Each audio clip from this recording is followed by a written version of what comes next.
বিস্তীর্ণ এলাকায় আবাদ করা হচ্ছে আলু। মৌসুম শেষে এখন ফসল ঘরে তুলছেন কৃষক। এবছর ঠাকুরগাঁয়ে প্রায় ৩৫,০০০ হেক্টর জমিতে আলুর আবাদ হয়েছে।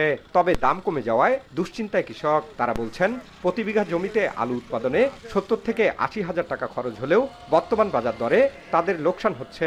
লোকসান কাটাতে হিমাগারে সংরক্ষণের চেষ্টা করা হলে অতিরিক্ত ভাড়া নির্ধারণ করায় আরও বিপাকে পড়েছেন তারা। আমরা আলুর বীজ কিনছি ৮২ টাকা কেজি, এখন আলু বিক্রি হচ্ছে ১০-১২ টাকা কেজি। গতবার ওষুধটা কম ছিল, এবার তামান দেবে আলুর দামটা কম এবং ওষুধ বেশি, আবার হাজিরা খরচও বেশি। এখন তো আমরা আলু বেচে আমাদের যে দেনা, এই দেনা তো আর সোজা হয় না। ভাড়া বাড়ানোর পাশাপাশি দেওয়া হয়েছে কয়েকটি শর্ত। তবে সরকার নির্দেশনা দিলে ভাড়া কমানোর কথা জানায় হিমাগার মালিকপক্ষ।